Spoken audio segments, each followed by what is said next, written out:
a channel that transforms you. Les défis de l'entrepreneuriat féminin en Afrique, nous en parlons en seconde partie de ce numéro avec Kosiwa Tipwaka, administratrice générale de l'ONG African Rural Watapro. Alors, Madame Tipwaka, pour l'immense majorité des femmes, il s'agit d'assurer leur subsistance et celle de leur famille quand elles entreprennent. Y a-t-il des facteurs sociaux qui, vous avez évoqué quelques-uns, est-ce que on en connaît encore de nos jours qui freinent cet élan de la femme sur le plan économique? Oui, la question des pesanteurs sociaux, c'est une question ordinaire pour nous dans le domaine parce que on s'y frotte tous les jours. Et chaque fois, on espère qu'on a dépassé cette étape-là. Aujourd'hui, il faut reconnaître, dans certaines entreprises, la question est plus ou moins réglée avec les politiques genre. Mais à un certain niveau, elle se repose toujours au niveau de la société. Maintenant, la femme qui entreprend pour répondre à ses besoins, pour subvenir aux besoins de sa famille, c'est comme le monsieur, je reviens toujours sur ce concept, c'est comme le monsieur qui travaille pour pouvoir subvenir aux besoins de sa famille, pour pouvoir se développer, pour pouvoir s'épanouir. C'est la même chose que la femme chef d'entreprise tient à avoir aussi. Seulement, il y a quelques années, la femme entrepreneur n'était pas un concept de réalité. Donc, ce qui fait qu'il n'y a pas beaucoup de modèles aussi. Donc, ça aussi, c'est un frein pour l'évolution de la femme en entreprise parce que des fois, quand on rencontre des difficultés, on aimerait bien qu'il y ait quelqu'un qui ait déjà traversé cette situation, qui puisse aider. Heureusement qu'il y a certains hommes qui ont compris que l'humanité est composée d'hommes et de femmes et que les hommes ne peuvent pas évoluer seuls et qu'à un certain moment, il faudra collaborer. Et donc, ces personnes se mettent à disposition pour pouvoir soutenir l'entrepreneuriat féminin. Et c'est pour moi aussi l'opportunité de leur faire un clin d'œil parce que leur rapport soutient beaucoup cette initiative. Alors, on constate quand même une forte diversité, disparité entre les pays subsahariens et qui affichent des scores plus élevés, 26%. C'est un exemple. Alors que l'Afrique du Nord, seulement 8% quand on parle d'entrepreneuriat chez les femmes. Alors comment on peut l'expliquer? Est-ce que ces pesanteurs sont plus poussées au niveau des pays dont on parle du nord de l'Afrique que dans les pays subsahariens? Je n'ai pas une expérience personnelle de l'Afrique du Nord, mais de ce que j'ai lu, beaucoup pensent que cet état de choses peut être dû aux conceptions religieuses qui ne permettent pas forcément à la femme de se mettre en avant au sein de certaines sociétés. Que cela pourrait se justifier par là. Et des fois, c'est aussi cette évolution sociétale dont on parle pour quitter le cadre de la femme qui doit rester à la maison, qui doit s'occuper de l'éducation quotidienne des enfants, pour une femme qui apporte une contribution à l'économie, à la politique, à la gouvernance. Alors, lorsqu'on sait que le phénomène se retrouve surtout dans les sociétés où domine l'économie informelle, est-ce que cela qui rend la situation économique des femmes particulièrement vulnérable? Dans l'économie informelle, les femmes représentent une grande majorité de la main-d'œuvre, comme je le dis. Mais l'économie informelle est aussi caractérisée par la précarité. Donc, cette précarité fait que la majorité des femmes qui ont leur mini-entreprise, qui ont leur étalage, elles n'ont pas cette sécurité-là. Et ces chiffres continuent de tirer le taux de femmes épanouies par le biais de l'entrepreneuriat, de le tirer vers le bas. Donc, la situation de la femme en milieu informel, elle est plus importante que celui de l'homme parce que cette main-d'œuvre, tout à l'heure, je faisais la boutade par rapport à l'extrait sur la qualité. Aujourd'hui, on sait que la main-d'œuvre dans la filière de la qualité est composée à 75% Elle est féminine. Oui. Et pourtant, à cette rencontre à la table d'honneur, on remarque qu'il n'y avait qu'une seule femme. Et je ne suis pas sûre qu'elle est ouvrière de la transformation de karité non plus. Donc voilà un peu des choses qu'on peut voir directement qui se passent. Voilà. Alors quand on prend ce secteur au Togo qui emploie des milliers de femmes dans la partie septentrionale du Togo, est-ce que c'est une voie de sortie pour gagner notamment le pari de l'autonomisation économique de la femme dont on parle tout le temps? Oui, la question de l'autonomisation de la femme, si nous prenons l'exemple de la filière de karité, c'est le passage, enfin, c'est surtout la qualité et l'excellence du produit. Parce qu'au fur et à mesure, aujourd'hui qu'elles sont organisées en coopérative, au fur et à mesure que leur produit sera plus qualitatif et sera plus prisé à l'extérieur, et donc que ces femmes auront un revenu plus important, elles auront l'opportunité de se former, de s'améliorer, d'améliorer leurs conditions de vie, de créer des emplois, parce que une filière où on fait juste de l'extraction et une filière où on fait de la transformation, le nombre d'emplois créés, d'emplois sécurisés créés n'est pas le même.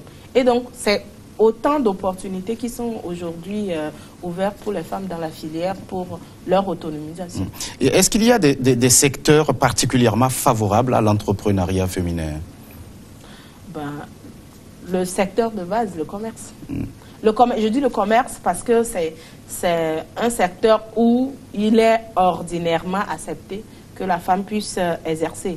Mais dans des domaines qui sont toujours conçus comme des domaines masculins, on traîne encore à avancer là-dessus. Mais quand je parle par exemple de la haute couture, quand je dis le commerce, il y a aussi la haute couture, il y a le marketing, il y a la communication, il y a des domaines où les femmes naturellement sont acceptées. Mais aujourd'hui, nous avançons aussi dans le domaine des ingénieries. La dernière fois, aux Journées nationales des ingénieurs au Togo, nous avons vu la présence des femmes en très forte délégation. Les femmes sont en train de percer. Alors, certains observateurs pointent du doigt le manque de formation digitale qui serait un obstacle pour de nombreuses femmes qui veulent entreprendre. Qu'est-ce que le digital représente pour vous au niveau de l'entrepreneuriat aujourd'hui? Aujourd'hui, le digital, c'est l'outil, c'est là où il faut être. C'est l'outil de communication par excellence. C'est aussi l'outil qui permet d'amenuiser les dépenses sur les produits que l'on ventile, les produits que l'on commercialise. Alors, est-ce que c'est le manque de formation des femmes au niveau digital? Je pense que la question est, la réponse, elle est mitigée. Parce que le digital est plutôt un secteur assez nouveau. Donc, d'un côté ou de l'autre, la question de la formation est toujours d'actualité. Mais c'est vrai que plus de formation dans ce secteur permettrait à la femme d'évoluer plus rapidement, plus facilement. Surtout que la femme développe plus facilement les capacités de créativité. Et aujourd'hui, les outils digitaux sont vraiment dans ce sens de créativité. On présente le numérique comme ce secteur porteur des métiers de l'avenir. Est-ce que les femmes arrivent à saisir suffisamment toutes les opportunités qu'il offre? Toutes les opportunités, je ne dirais pas vraiment ça, mais de plus en plus, on voit les entreprises qui sont vraiment portées sur ce secteur du numérique. Nous avons des projets qui sont développés au Togo, qui sont portés par des femmes. Je vois par exemple la plateforme Chomzozo qui se base vraiment sur le numérique pour faire toute la communication au niveau de la promotion des produits togolais, des produits agricoles mis en place par des jeunes. Et donc, c'est des exemples pour dire que petit à petit, ça se fait. Et on sait tous que le numérique, c'est vraiment là où il faut être, c'est la plateforme où il faut se développer. Et c'est vrai que les femmes commencent pas à s'y mettre. Et pour relever ces défis liés à l'entrepreneuriat féminin, le politique doit créer un climat favorable à cet entrepreneuriat. Quel regard vous portez sur les politiques publiques en la matière? Alors, la loi sur l'information, aujourd'hui, elle est là. Mais quelle exploitation on en fait? Surtout quand on sait que les réseaux sociaux ont tendance à promouvoir les fake news et autres. Qu'est-ce quels sont les niveaux sécuritaires qui sont mis en place pour que, par exemple, quand un produit est mis sur le marché, s'il y a des personnes mal intentionnées qui en parlent mal ou bien qui font de la mauvaise pub, qu'est-ce qui peut au Togo être fait pour protéger cette personne-là? Quels sont les recours de la personne en ce sens? Je crois que ces questions de sécurité, de protection de l'information sont vraiment d'actualité, pas seulement chez nous, ailleurs aussi, mais encore plus chez nous parce qu'aujourd'hui, on n'est pas encore conscient de la portée de l'information qui passe dans le numérique. On n'a pas encore une grande conscience de cela. Est-ce que vous voyez sur le continent un pays qui s'est illustré particulièrement en créant un climat favorable à l'entrepreneuriat féminin et qui suscite notamment votre admiration? Je dirais que pour moi, les pays africains sont en train de faire les efforts. On a le Kenya qui fait, enfin, je vais peut-être, mon raisonnement peut-être un peu biaisé à cause de mon secteur. Donc je vois plus de femmes dans mon secteur au Kenya, en Afrique du Sud aussi, d'une certaine manière. Et en Afrique de l'Ouest, le Sénégal aussi fait quand même beaucoup d'avancées sur la question. On dit de certaines femmes qu'elles n'arrivent pas à oser. Alors comment est-ce que vous êtes arrivé à vous imposer comme chef d'entreprise? Vous avez aussi des hommes sous votre responsabilité. Disons que j'ai eu une éducation en tant qu'aînée de ma famille qui m'a demandé beaucoup de la prise de responsabilité. Donc ça a peut-être facilité la chose. Mais aussi, quand j'ai voulu me lancer dans le secteur, il y avait Innovop qui a vraiment soutenu mon initiative, qui m'a vraiment formée à la tâche. Et j'avais aussi des mentors. J'ai bénéficié du programme YALI par exemple. Donc c'est autant de mécanismes qui m'ont aidé au fur et à mesure à affiner mon travail. Je suis toujours en formation, on ne finit jamais d'apprendre en tant que chef d'entreprise.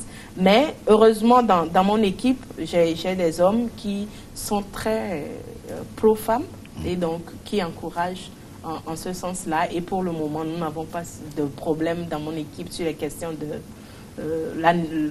est-ce que c'est OK que ce soit une femme qui dirige ou pas?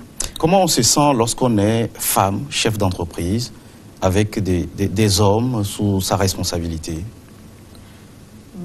L'objectif, c'est d'atteindre les cibles prévues par nos projets. Et donc, c'est plus ça qui me préoccupe plus que chef d'entreprise. Oui, parfois, quand je fais des rencontres avec mes jeunes sœurs ou des grandes sœurs, oui, on se rend compte que c'est pas quelque chose qui est communément vu comme normal. Mais dans le vécu quotidien avec mon équipe, on est vraiment dans la praticabilité de la chose. Donc on n'a pas trop le temps de se poser la question, est-ce que c'est moi le chef? Qu'est-ce que ça fait? Pas vraiment. Justement, au niveau des élèves, de la jeune fille, comment est-ce qu'on peut cultiver cet esprit dès la base? Cultiver cet esprit de la base, c'est montrer aux filles que c'est possible. C'est accepter, en étant chef d'entreprise, de mettre un peu de temps de côté pour pouvoir échanger avec ces jeunes filles, aller dans les villages et partager avec elles. Je me rappelle, j'étais dans un village où je me suis présentée en tant qu'ingénieur et après, il y avait un monsieur qui est revenu me poser la question 3 fois. Vous êtes vraiment ingénieur? Vous êtes une femme, vous êtes vraiment ingénieur? Et donc, pour lui, il ne le comprend pas, mais à partir de ce jour, je me dis que dans sa famille, on peut déjà concevoir qu'une femme peut être à un poste où communément on ne voit que des hommes. Donc, c'est ça notre responsabilité en tant que chef d'entreprise aujourd'hui, en tant qu'aîné de la génération qui vient, de mettre du temps de côté pour pouvoir sensibiliser, accepter que l'on prenne de notre temps, de notre image, pour communiquer sur ces valeurs-là. Est-ce qu'il y a, ça c'est une question personnelle, est-ce qu'il y a sur le plan, je ne sais pas, africain ou ailleurs, le parcours d'une femme chef d'entreprise qui vous a peut-être marqué, qui a suscité votre admiration? Alors, celle qui m'étonne toujours, c'est Oprah. Pourquoi? Parce que c'est une dame qui a su prendre les opportunités à bras le corps, qui a été très challengée, mais qui a toujours réussi à se dépasser. Mais ça, c'est une grande figure. Mais au jour le jour, je côtoie des consoeurs qui sont toujours des exemples pour moi. Je pense par exemple à Essie Kojo, avec qui j'ai appris beaucoup de choses, qui a montré comment la créativité peut arriver à transformer la vie d'un certain nombre de jeunes femmes qui se mettent ensemble pour pouvoir créer quelque chose de beau. Donc, c'est des profils qui, pour moi, aujourd'hui, sont source d'inspiration, de motivation pour pouvoir avancer. Des fois, quand je suis trop stressée, je parle avec elles, j'échange et je suis renforcée dans mon objectif d'apporter vraiment ma contribution sur le plan économique, mais aussi social dans mon pays. Vous avez l'occasion de rencontrer vos jeunes sœurs. Est-ce que vous voyez ou vous sentez l'intérêt chez elles de faire comme vous un jour? Oui, de l'intérêt et de l'inquiétude. Les deux sont mélangés. L'inquiétude, pourquoi? L'inquiétude parce qu'elles se rendent compte que ce n'est pas la norme aujourd'hui qu'elles puissent être chef d'entreprise, qu'elles puissent être responsables de structure. Et donc, elles comprennent, elles sentent intuitivement ce besoin de bataille qu'elles auront à traverser. Mais effectivement, quand on fait les conférences, quand on fait les partages, presque toujours après une conférence, il faut passer encore 1 heure à échanger avec elles par rapport à tel qui veut entreprendre dans tel domaine mais rencontre telle difficulté et souhaiterait un conseil par ici. On échange les contacts, parfois 1 mois, 2 mois après, on vous envoie un message pour dire que j'ai commencé ceci, mais je rencontre telle difficulté, qu'est-ce que je peux faire? Et moi, je suis heureuse de contribuer à cela et je suis très contente. Nous tendons vers la fin de cet entretien. Comment Kosiwa Tipuaka, comment lever tous les goulots d'étranglement à l'entrepreneuriat féminin en Afrique? Cela se fera par l'éducation, la communication, la sensibilisation. C'est un long travail, hein, c'est un travail de longue haleine, mais autant qu'on s'y met, petit à petit on s'y fait. Et je suis sûre que dans 10-15 ans, ce sera plus accepté, plus facilement, qu'une femme soit chef d'entreprise qu'aujourd'hui. Au regard des réalités sur le terrain, vous avez le sentiment qu'on va dans le bon sens? Petit à petit, oui. Ça prend du temps, mais ça se fait, ça se réalise aujourd'hui. C'est l'espoir de Kosiwa Tipuaka. Merci d'être passé sur ce plateau. Merci. Vous êtes administratrice générale de l'ONG African Rural Water Pro. Merci à vous qui êtes restés en notre compagnie. À très vite pour un nouveau numéro de votre émission Invité Afrique.